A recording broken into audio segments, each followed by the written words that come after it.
Hello and welcome everyone to the third meetup for the 15th annual Reston Sprint Triathlon that has the new date of Sunday, August the 15th. Tonight we're going to cover a lot of information about bicycles and the bicycle ride. And the first thing we're going to do, see if I can get to an agenda slide here, is talk with Ann Mader about the bike lane and bike safety and training tips.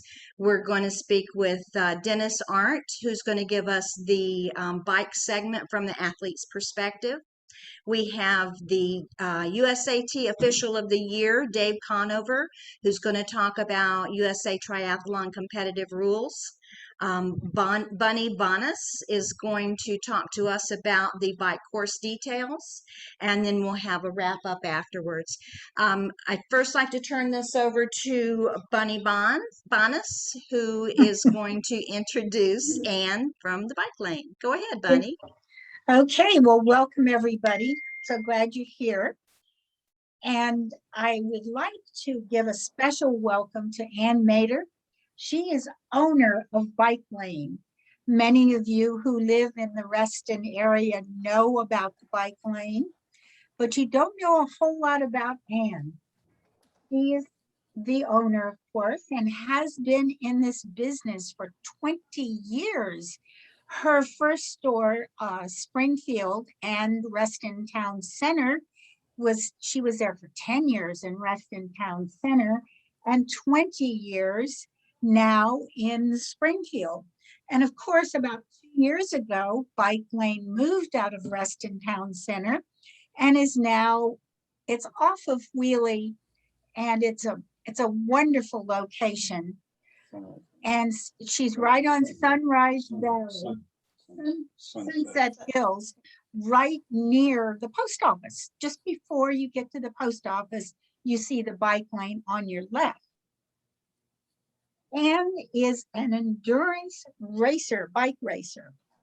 So she has a lot of experience on the bike, and she is a great sponsor and friend of the Reston Sprint Triathlon. Back in Reston Town Center, she would hold workshops for the sprint. She would have athletes come in and ask questions and have all sorts of workshops for us there. Now that they've moved over to the more Reston bike area, which is right on the bike path, by the way, she has been fabulous in providing, again, her store, and Reston just loves having her here. Also, there is an interesting story behind all this. We had a friend, BJ Sylvie, who was a bike mechanic and a bike enthusiast and a good friend of the Bike Lane. He may have even worked there at one time. At any rate, he has passed away, and Ann was very instrumental in putting a bike rack. It's a lovely tribute to him. It's a big metal thing on the bike rack that says BJ Sylvie, and you all need to go look at it. Anyway, without further ado, Ann, our great sponsor and friend and owner, will now talk to you about bike. Oh, thank you so much, buddy. That was way more than I need, kudos than I need, but or than I deserve. So, very excited to once again sponsor the Reston Sprint Triathlon. I think we were trying to think back about how long we've been sponsoring it, but I feel like we've been involved with it for the last 15 years since it started. And so we're really excited that we get to do it this year, even though this year has been such a crazy, wild year. And so we're super excited that it gets to happen. And we're really excited to support all the racers. So Bunny did a great job of explaining our shop. We've been around for 20 years. Our Reston shop was in Town Center for 10 years, and we relocated to off of Sunset Hills It's actually mile 16 and a half on the W&OD. So you can find it there. We've got a big sign and a trail that leads right up to the shop. We have actually a brewery within the shop. And so we brew our own beer, make our coffee, so you can park there, do a ride, come back, have a drink, sit outside on our patio.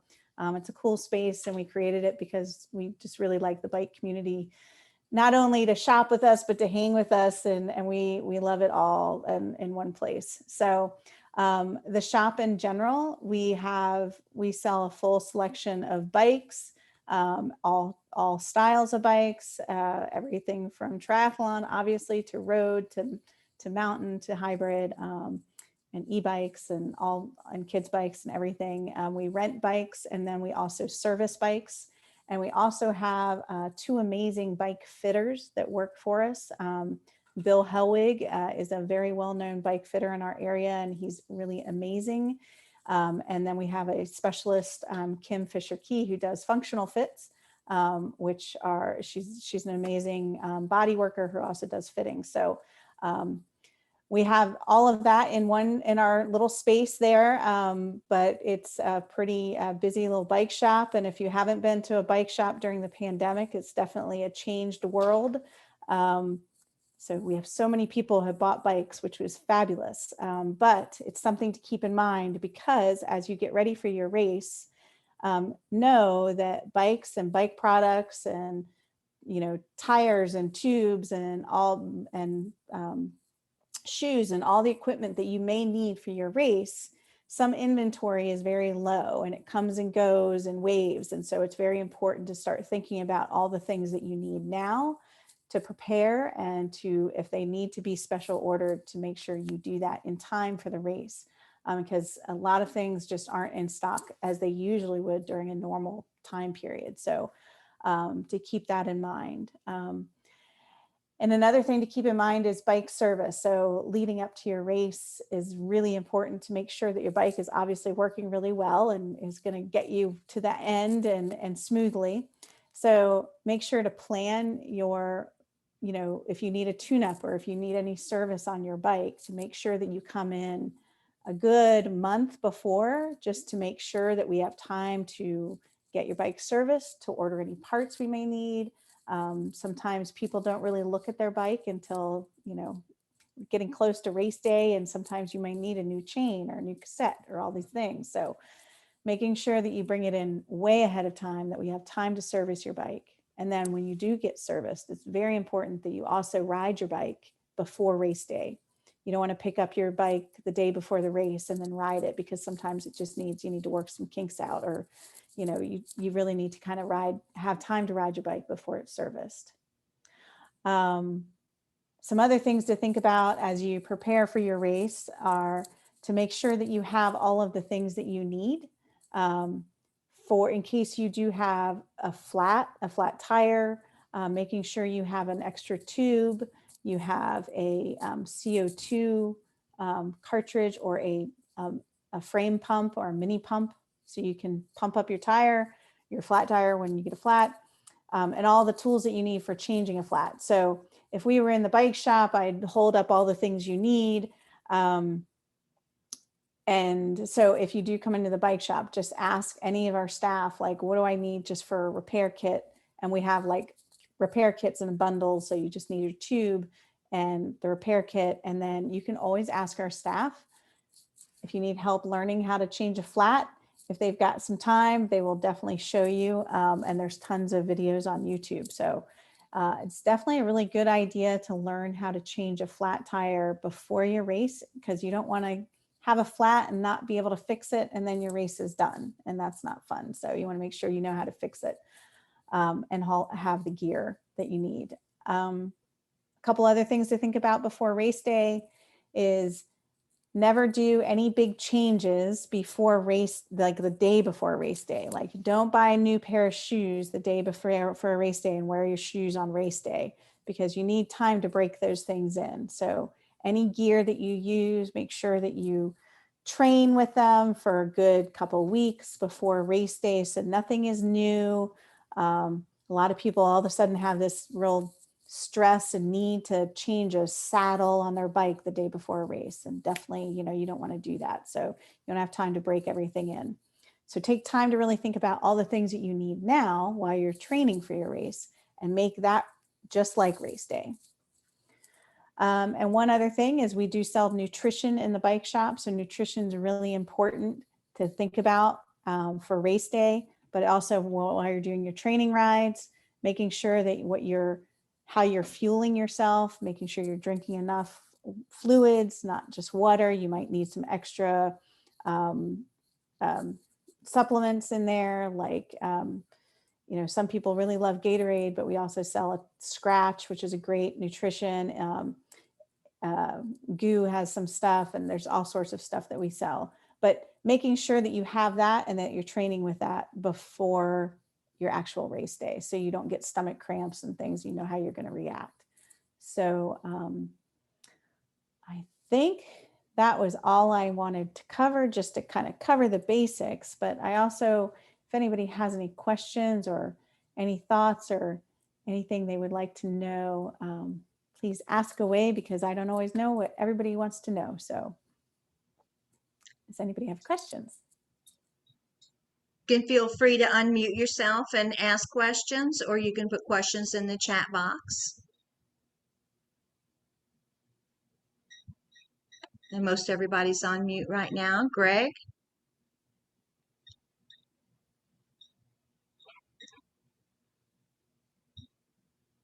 Well, a couple of other things. Well, if anybody doesn't think of anything, I'll just shoot a few more things out there. Making sure your bike is set up correctly is really important, especially for a triathlon. That you have, like, if you're having any issues now with like your hands going numb or your butt doesn't feel great ever, those things should not be uncomfortable. So as you're training, if you're noticing your knees or your feet or your wrists or your bum or any of those things bothering you, it could be that you need a bike fit. Some people think I just need to change the saddle and I'll be fine, but a lot of times it's really about bike fit. And so having somebody who knows how all your angles should be, which means how your seat height and the reach to your handlebars, and how wide your handlebars should be, and all those kinds of things, a bike fitter can pick up on and adjust those things so that you have the right fit on the bike, because it should be comfortable. It shouldn't hurt to ride your bike. It should be really comfortable. And also the more comfortable you are, the more endurance you're going to have, because you're not really struggling or moving around on the bike. The bike is going to be very comfortable to ride. So like I said, we do have a bike fitter on staff, and we have 2 bike fitters on staff. So you can always come in for a bike fit if you need to. If something happens and your bike falls apart before race day, we also sometimes have rentals that are available, and we've definitely rented some bikes to racers before race day. So keep that in mind. One thing you will have to have on your bike are bar plugs, which are these plugs that go in at your bars, depending on what kind of bars they are, but it makes sure that you don't have the bars hollow. They need to have plugs in them. So, because it's very dangerous to ride without them. So it is a rule for the triathlon that you must have those. So that's something that we stock. It's also something that we bring to race day if we're there providing maintenance before the race starts. So make sure you have that. I know that's the one thing that all racers must have. So I think that's about it. That's all I can think of now. Well, thanks, Ann. And you answered my question, which was going to be, will you be at the race? You guys usually have a van there on race day. Yes, we are And always the there day in the morning. before. Yes, we're usually there for a couple of hours day before for packet pickup. So anybody can bring their bike by and we can do a quick check on it. Don't expect miracles if your bike is really in bad shape, but we can definitely tweak it and get it rolling and get you ready for race day. So, and then we'll be there in the morning in case for emergencies.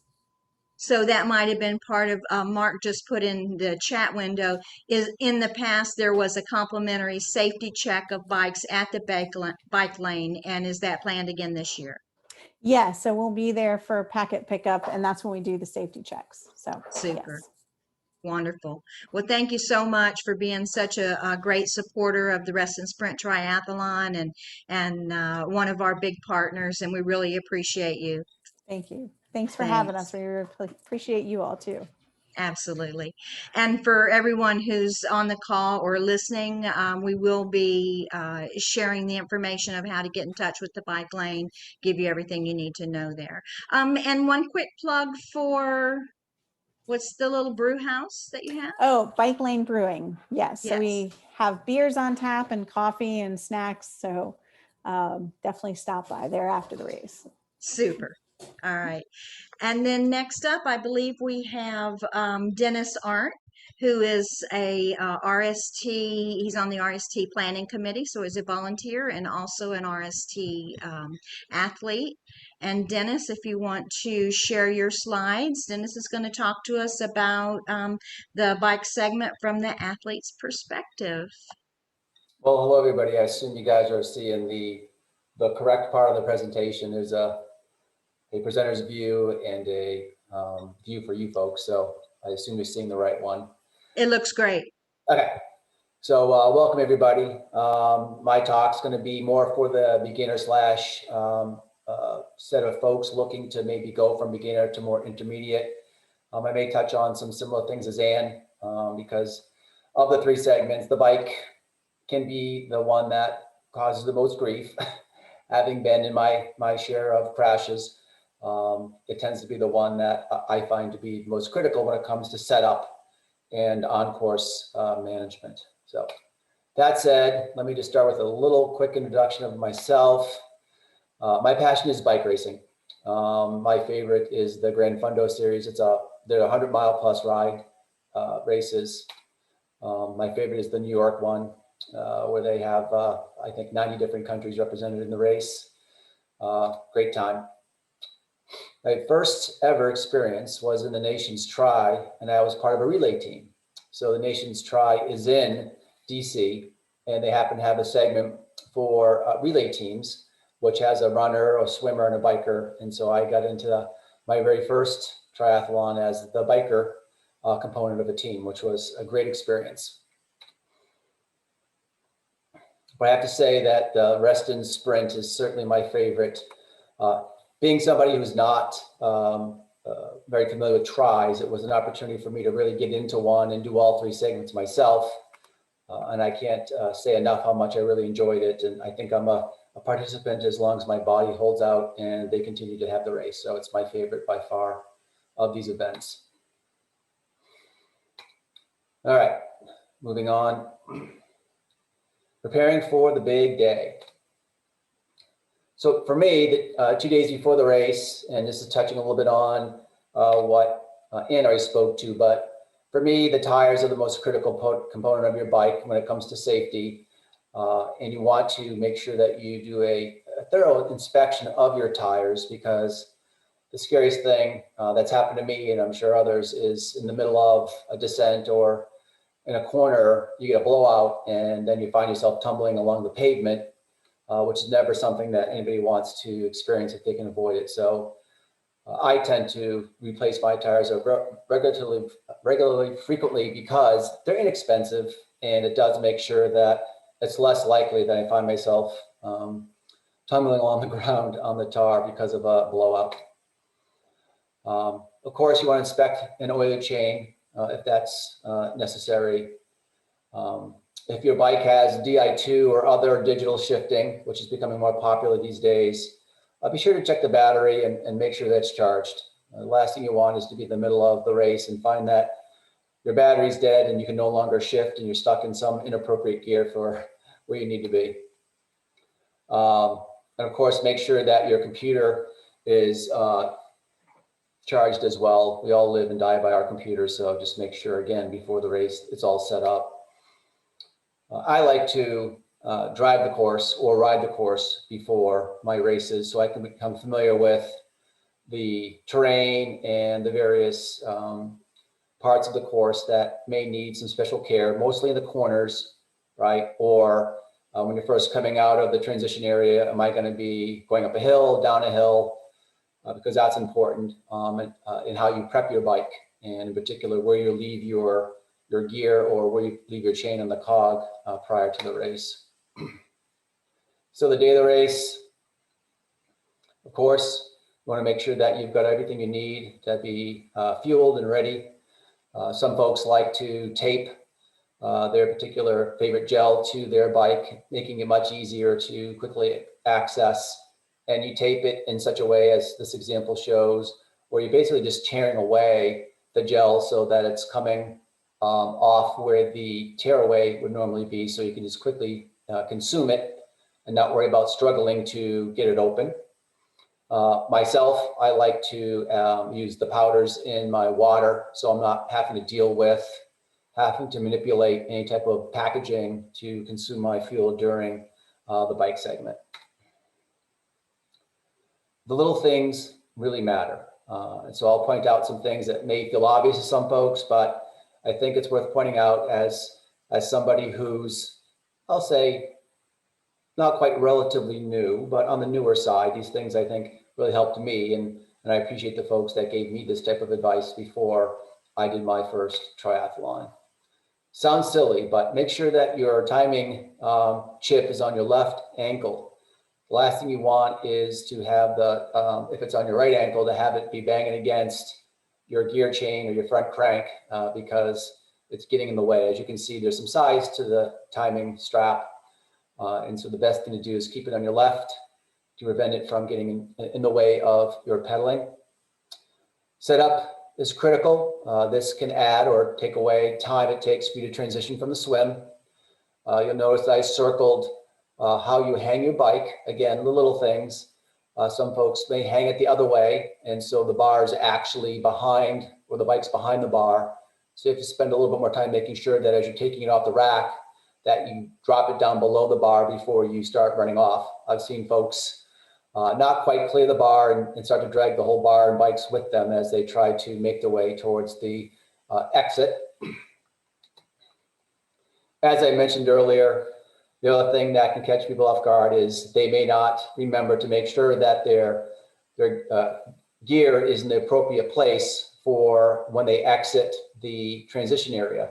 If you're going downhill, then you may have it on a higher gear. And of course, in the case of the rest and try, the beginning of the course is more uphill than it is downhill. So you're going to make sure that it's in the appropriate gearing so that as you're getting ready to get on, you're not struggling to get the bike going. And something that's really silly, but I think matters, is for those who have these type of bottles, they can be hard to position from the closed to the open position. And that's just one last thing you want to be wrestling with when you're trying to keep your head down and keep your pace up, is trying to get that silly top to be open. So I make sure they're open before the race so that when I need the water, I'm not struggling with getting those things open. Again, the little things, but they do add up. All right, so transitioning from the swim to the bike. For Reston, the transition area is paved. For those who've been in other triathlons, the transition area may be grass or may be covered. So you can run barefoot to the exit and then put your shoes on there. But because the transition for the Reston triathlon is tar and paved, you want to put your shoes on first because you want to avoid running across pavement where you might injure your foot. And that's the last thing you want to do in the middle of the race. That said, because running across pavement in biking shoes can be hazardous, if you're not aware, if you have these types of cleats with nothing else with them, it can be pretty dangerous to be trying to run and stop and get on your bike because these are very slippery, especially on pavement. So I strongly recommend that you get the appropriate type of cleat that helps you run and not slip as you're traveling across pavement. Again, small thing, but I've seen a lot of folks end up on their butt as they're crossing the line to get on their bike and they're slowing down, but their feet aren't slowing down and they land right in their tush. Okay, on the course, the bike segment is a good time to refuel. So it's a time where your head's down, but it's easy to grab a water bottle. And if you have the powders for the fuel in your bottle, then it's easy to quickly refuel. Something I always try to stress though in this segment is safety first. As I mentioned, the biking is the thing that you tend to see the most injuries because you're amongst other folks who may or may not be experienced in racing around other people. And a lot of folks don't appreciate that on a road bike, they don't really stop. So when you're going fast and an emergency jumps in front of you, whether it's somebody slowing down that you didn't anticipate, it's really hard to stop quickly. And so you need to be prepared in the event that something does dart out in front of you or somebody does maneuver in a way you didn't expect. So always be prepared and understand that you're not going to be able to stop very quickly. So make room for that. Triathlons, drafting is not allowed. I don't think, and Mary, you can correct me, but I don't think there's spotters, but the rules of triathlons are that you are not allowed to draft. So please make sure that you're paying attention to that. If you find yourself getting too close to somebody, just pull to the left or the right so that you're not in fact drafting. Not to mention it's dangerous because generally if you're going to draft, you want to be drafting with somebody that you know and trust and they know you, so you understand what their habits are. But again, in a triathlon, drafting is not allowed, so please be aware of that. And I think Ian already touched on this. Be prepared for a flat. They happen. It doesn't take much to include a couple tire irons and a CO2 cartridge and a spare tube. If you know what you're doing, it only takes 3 or 4 minutes, 5 minutes to change the flat, but it keeps you in the race, right? The last thing you want to do is prepared for this type of race and then get a DNF because you weren't prepared to deal with a flat. For folks who want to sort of transition from sort of the beginner level to the next level, I recommend looking into aero clip-on bars because they really do provide the most benefit for the investment.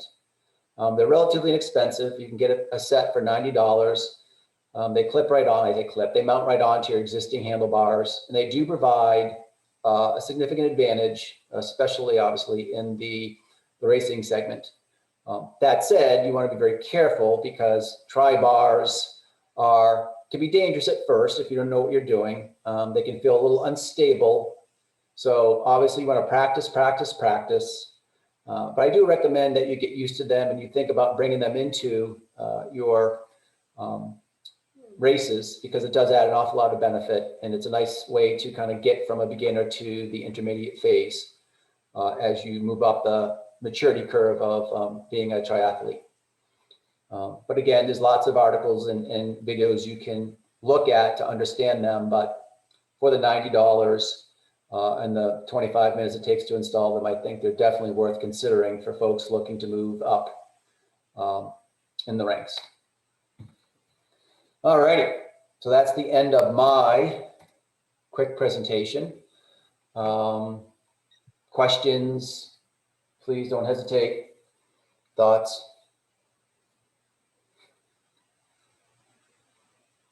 And again, feel free to unmute yourself if you have questions or put them in the chat box. Dennis, that was a great presentation, beautiful slides, and a super reminder of, you know, the little things that you were talking about. Anyone who knows me knows I'm not an athlete, but I can certainly appreciate what you all go through, and that's just so important. Nice job, Dennis. Great advice from Tara. Tara's not feeling well. And all right, well, with that, Bunny, if you would like to introduce our next guest, I'll be sharing some slides. Go right ahead. Fabulous. Thank you so much, Dennis. That was great. Next, we have a very special guest. He was, the official of the year for USA Triathlon 2020, and he still holds that title. And he is with us tonight to explain some things about exactly what officials do, the penalties that could happen or not, and also about rules that you may not think about, but he will explain how important some of them are. So with that, our special guest, Dave Conover. Thanks, Bunny. And Mary, if you will, I may run through quickly a few of the slides so I can focus on the bike rules because Okay. it's like that's what you're covering. I think also you're going to make this presentation available in some way, link it or whatever. Absolutely. I'm also just across Route 7 in Great Falls off of Utterback Store Road, and I'm very familiar with the course and Reston and so on and so forth. So it's not like I'm, you know, coming to you from Alaska or Alabama or something like that. This is an overview of the competitive rules. There's 11 sections, and you can go to the USAT website. We provide on the last slide the link. So if you go to the next slide. Please. Our focus as officials is to work with the race director in helping athletes have a safe and rewarding experience. I've been officiating since the late 90s and competing since the early 90s. And I can tell you when it was tri-fed, things were a little different, and it was like, you're the local cops and you're out to give out tickets. That has drastically changed in the last 20 years or so. So we are really focused on education and getting folks to understand what the rules are rather than just sharpening our pencils and showing up on race day with a pad. Race conduct, anything that's these are all what you would call logical and things people would normally do. H, don't discard stuff on the course. So I think Dennis mentioned, you know, the goos taped to your, well, when you're done with the goo, stick it in the, you know, in your back pocket, put it somewhere, don't throw it on the ground, because I know that gets the race directors and folks at Rest and Try, they start getting calls from the locals and trash and so on and so forth. Also, make sure your water bottles, if you've got a cage, make sure your cage is fairly tight. There's nothing worse than going down a hill and having the person ahead of you jettison a rolling water bottle at 30 miles an hour. So keep it on the bike. Let's go to the next slide. Swimming, I'm not going to focus on this at all, other than to say this is a pool swim. And technically, if you can't make it down that, it's a 50-meter pool, isn't it, Bunny? Yeah. Yes. 50. If you can't get all the way down and you're tired, hang on the wall. But don't stop halfway down a lane and stand on the bottom because that can affect the other swimmers and become an obstruction. And there actually is a penalty back in Section 3 for obstructing. So at least try and, even if you have to breaststroke, get to the wall, and then if you've got to wait. Let's go to bike next. I think bike is next. Thanks, Mary. Okay. You got to know the bike course. This is pretty easy. It's Bear and Cameron, Reston Parkway, and Wheelie. And I think, as Dennis mentioned, it should be no trouble at all to drive the course. You probably, if you're in Reston, you already know which one it is. Obey all the traffic laws unless you're directed by a USAT official, race management, volunteer, whatever. So you'll find when you come up the hill on Wheelie to make a right on Reston Parkway, there might be a red light, but you're going to have a cop or a volunteer there that's going to be directing you. Yeah, keep going, keep going, keep going. Let's see, no headsets, speakers, radios, personal audio devices, anything that's electronic that you would put in your ears, you would listen to, etc. Leave it in transition. Listen to it there before the race, but take all that stuff and just leave it in transition. That's can result in not just a variable time penalty, it can, depending upon the issue, it can be a disqualification, such as somebody wanting to do a selfie when they're going down the hill on Wheelie and holding the camera out and, you know, No. So let's keep going, Mary, with the, let's get to the position fouls. We have what's called drafting. Dennis mentioned that, and that's tied to a definition of draft zone, which I'll cover. Also, right of way. You kind of know that driving I-95, who has the right of way, who doesn't, slower traffic, stay to the right, faster traffic to the left, blocking, passing. We're going to cover that, and position and overtaken. So let's take a look at each of these. Next slide, Mary, please. And this is where most of our penalties or issues come up. Right of way, and I guess you'll have to keep clicking. This one's animated. Sorry, Mary. It establishes who has the responsibility to avoid a penalty when draft zones intersect. And I'm going to define what the draft zone is in a minute. So I think hit it one more time and there's some more. So when you're in front and you are in the proper position is I am riding to the right. To the right, I'm going to say 1/3 of the lane to 1/4 of the lane. You don't obviously don't have to be off on the shoulder. Then I am in the proper position and I have the right of way.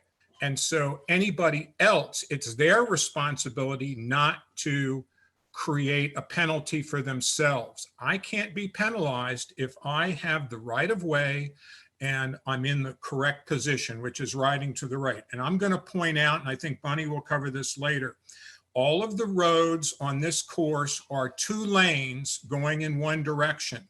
The right-hand lane is coned off and is only for bicyclists. I know it can get crowded out there on that course, but you're supposed to stay within the coned lane. And I could go through a bunch of technicalities of you've technically exited the course when you ride outside those cones. And whenever you exit the course, you're supposed to re-enter the course at the place where you exited. So that's one example. Safety is another one. So I think Bunny will cover that, but suffice it to say, you have a 1 lane designated for all bicyclists, generally 2, if not 3 people, one passing one passing another. Generally, it's safe for 2, and in some cases on the course 3. Sometimes you just may have to back off for a second. So right of way, athlete owns the right of way because they're riding to the right and they are in the lead position. Once the athlete is passed, then they no longer have the right of way. The person that passed them does, and it's the responsibility of the person that's passed to drop back. And I'll cover what that is, but technically it's called overtaken. Once you are passed, now you're in the other cyclist's draft zone, and it's your responsibility to back off. Generally, the person that passes you is going fast enough that it's not an issue. And the last one on the bottom, the person does not have the right of way because they're riding to the left. That's a position foul. And if somebody's trying to pass them, it's blocking. So you ride to the right. If you're approaching somebody from the back and they are riding to the left, just announce yourself, passing left, please get over, move to the right, etc., because you're not allowed to pass another cyclist on the right. But if the person does not move over and you have no other option, then you're just going to have to say, well, I'm sorry, I guess I have to pass you. As an official, if I witness this on a motorcycle, and there should be motorcyclists out there with officials, I would penalize the person on the left for blocking. I would not penalize the poor person that was blocked and had to pass on the right. Next slide, please, Mary. So draft zone is 2 meters, 1 meter on either side of the center line of the bike, and 7 meters from the front edge of the front wheel. That is my space. As long as I have the right of way, I'm in the proper position and I'm riding along, then I don't have any responsibility to not get a penalty unless, of course, I come up upon another cyclist. It's everybody behind me that needs to watch me because I have the right of way, and they have to follow the rules and not get a penalty. So let's do a couple of scenarios. So at the top, not drafting. I am more than 7 meters behind the leading wheel of the bike ahead. I can just do my thing. Once I enter the draft zone, and I'll cover what that is, it's directly behind or it's off to the side, but once I've intersected the draft zone, there are a couple of instances when I can do this for 15 seconds, and one when I'm passing. A lot of people don't realize this, but when I'm in a race and I'm looking to pass somebody and I say to myself, yeah, I'm going to pass them, I get in the draft zone for 10 seconds. I don't get right on their wheel, their rear wheel, because that's unsafe, but I can certainly get a little bit of help from them for 10 seconds and then go right around them, pull to the left and go right around them. That's drafting, the two at the bottom. Next slide, please, Mary. So here are the exceptions. When I am entering from the rear, closing in on that biker ahead of me, I have 15 seconds to get in front of their front wheel. Once my front wheel passes their front wheel, then they have been overtaken. I have the right of way, and it's their responsibility, as I said earlier, to drop back. They have to drop back out of the draft zone. And I know it's frustrating. Sometimes somebody will pass you and they just get ahead of you and then they run out of gas. And technically I cannot repass them on the right. I have to drop back. It's frustrating. You have to drop back and then you have to pull around them on the left and pass them again. So if you get into a race with someone like that, I would say, take a drink, take a little bit of gel, wait for a downhill and put it into gear and get the heck away from them by passing them very, very fast. If there's a course blockage or where you have a turn, you come up to the top of Wheelie to make a right on Reston Avenue or Reston Parkway, or down where you're going down to Wheelie or Barron Cameron, all of those, when you make the 90-degree turn, it's okay. You're going to end up in somebody's draft zone around that corner. And to my knowledge, there never has been on this course an exclusion. Dennis mentioned nations, and I know there were a couple of places one year where it was one lane going onto the 14th Street Bridge. And so that was a designated, gee, we can't enforce drafting there because it's just really congested. Next slide, Mary, please.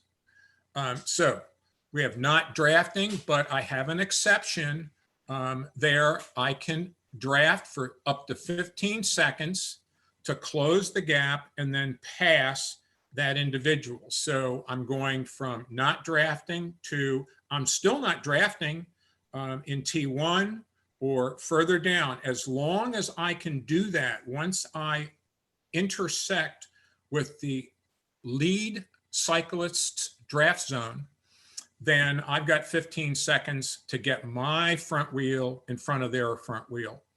Next slide. Blocking, as I said earlier, the leading cyclist there is riding to the left, and they're technically do not have the right of way because they are not in the proper position. And as I said earlier, hopefully what happens is you announce yourself, I need to pass on the left, passing left, please get over, get the heck over, et cetera, and hopefully they'll move over. My experience is this is rare, but it does happen, and you just have to announce yourself, and usually the person will move over.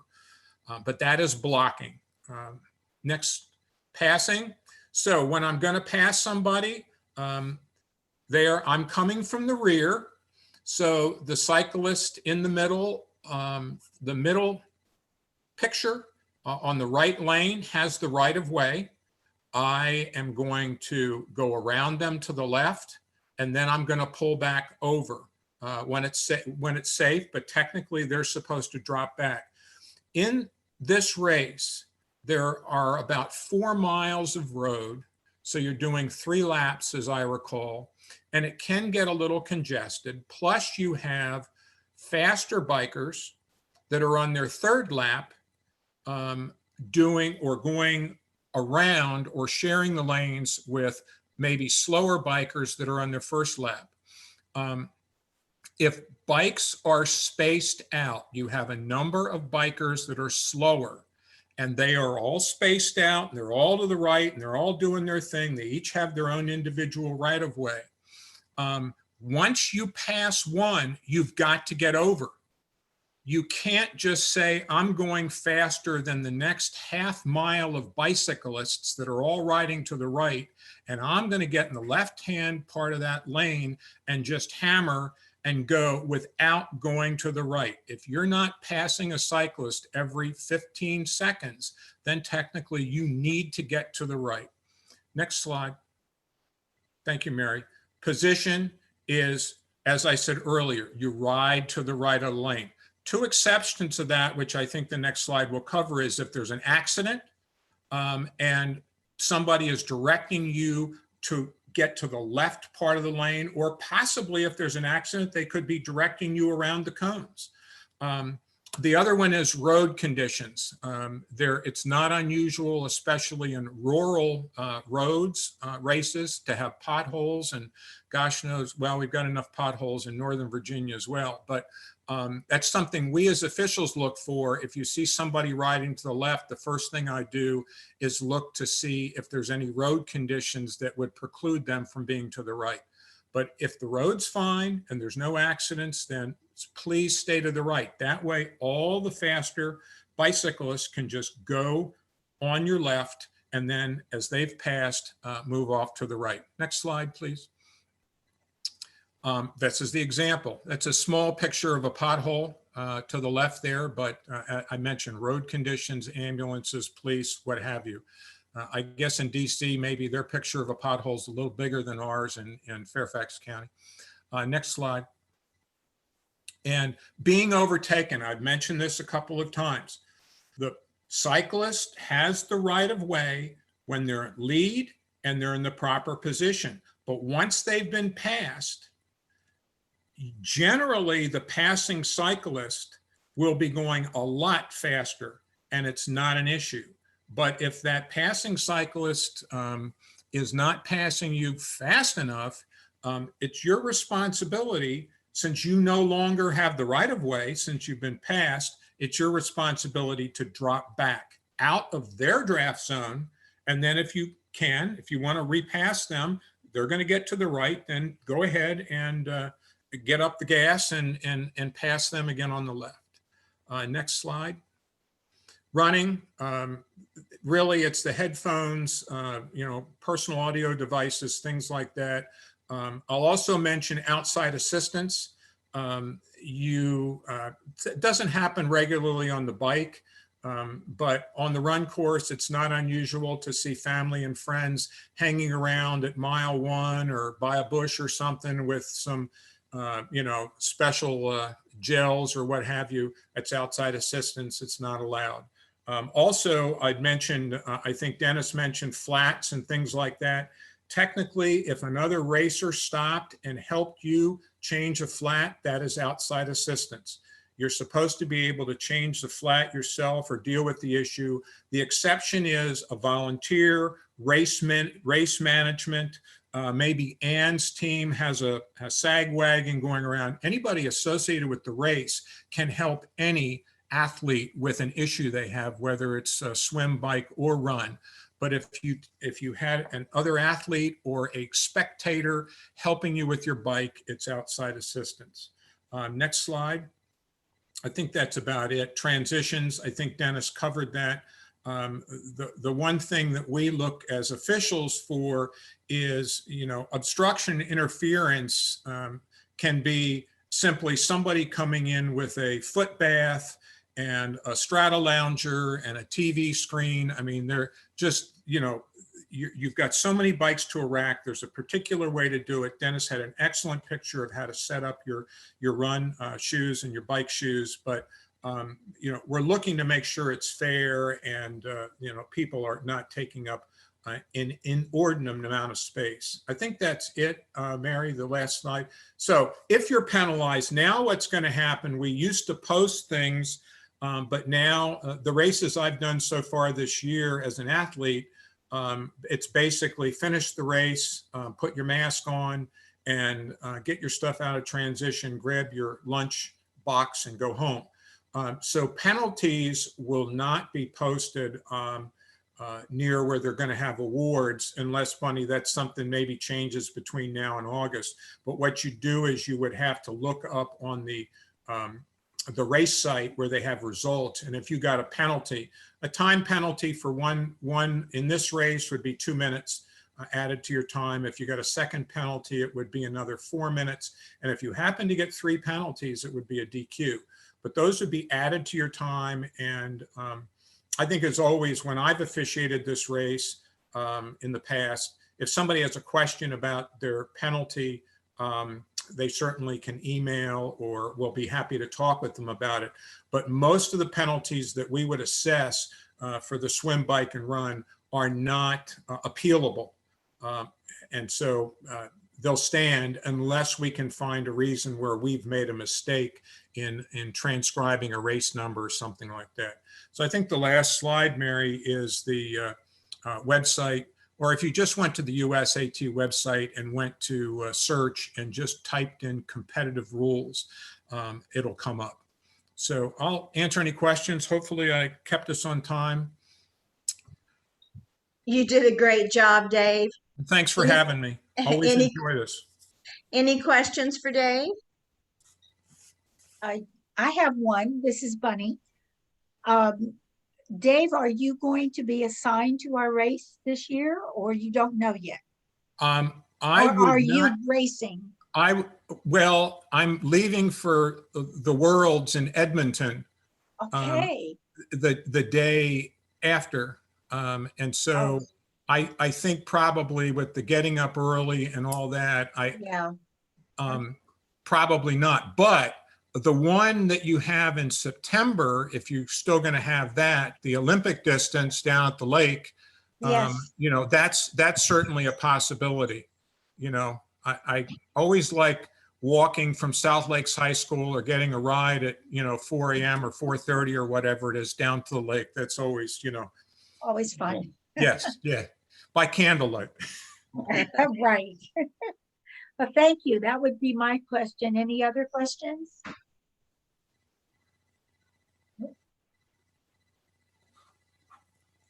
Okay, well, next we have Bunny. Hi, all again. I'm just going to have 7 ideas or pieces of information for you, because we're still in this pandemic and we hope everything will be finished and normal by then. I will just go over 7 quick things as we are right now. First of all, those handlebar plugs are so critical. You will not be able to ride the bike course without them. So make sure your handlebars have the plugs in them. We will have extras. We will have hundreds available if you happen to forget, but please don't forget. Number 2, the spacing of bikes this time might be a little bit different. Normally, we have, I think, 10 or 12 bikes on a rack. This time, we're going to have to really spread out because of COVID. Hopefully, that'll all be over, but you will notice that in transition, if we're still in this COVID situation, that the bikes will be spaced much differently. Third, the transition area is just for officials and the transition captain. Sometimes relatives or spectators will I need to give this to my bicyclist, please let me in. No, transition area is closed and it's just for the officials and for the official captain of the transition. Okay, now cones, writing again, cones are very important. They're put out there not for the traffic necessarily. They are for the athletes to stay within those cones. And if you find that we find people riding outside those cones on the left, there will be penalties for doing so. Also, you need to know that there will be 2 officials. They will be on motorcycles. They will periodically ride the course, and they will be giving out penalties. So you have to really maintain your special rules and no drafting, as you know. 6, we will not provide any kind of cups at the water stations. These will be water bottles and maybe smaller water bottles. We don't know yet, but we will not have cups. It'll all be water bottles. 7, it's very important to pay attention to the volunteers and the police. They are there for your guidance and for your safety. And it's so important to be polite and very sportsmanlike when you are asked by the police or a volunteer to do a certain thing that you are doing, not to do it. The timing company probably will be the main source of posting the times.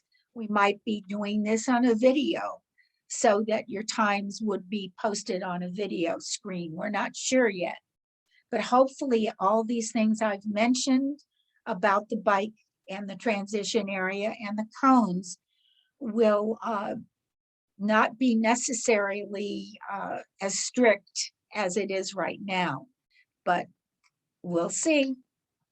Any questions? Nope. Well, I have a comment. Yes. Or a little thing that I know we were talking a lot about safety and everything, and I believe that Ann and Dennis and Dave would agree that one of the most often forgotten safety piece of equipment is your helmet, and putting the proper installation of the helmet on your head is very important, especially if you ever happen to go over the handlebars. You'll be thanking yourself for having that helmet on your head. If you go over and lands on your head, top of your head, it's okay. But if you do a face plant, that helmet will save you, literally, because it comes right up enough on there. But a lot of people don't really understand that they need to tighten that enough so that it sits on their head properly. It's easy to forget it. I mean, you're ready for the race, you're doing all this stuff, but the little things, you know, you may not expect to have an accident, but if you have it, that helmet may be the one thing that really saves you. So just remember that. And one of the rules is if you got a $5 head, buy a $5 helmet. And, you know, I'm sure Ann find you lots of good helmets that cost more than $5, but I'm sure your head is worth more than that too. Good point, Jerry. Can I add with helmets? Thanks for bringing that up, Jerry. You know, when you get to your bike, that's the first thing you should put on, excuse me. And when you are in T2 and you're getting ready to run, it should be the last thing you take off. Technically, if you're touching your bike, you're supposed to have your helmet on. I would add, that's one of the things that officials will do in transition before the race is check the helmets to make sure they're all technically CPSC, et cetera, listed. And one of the things we find occasionally is somebody's put a GoPro or some kind of camera on that helmet. Once you have altered the helmet in terms of putting in a screw or some kind of fastener or something like that, you technically have created an unacceptable helmet because it's now been modified. No different than if you took a gas furnace in your basement and decided you wanted to modify the vents in some way. So it's something we look at, and thanks for bringing that up, the helmets, Jerry. It's very important. Yeah.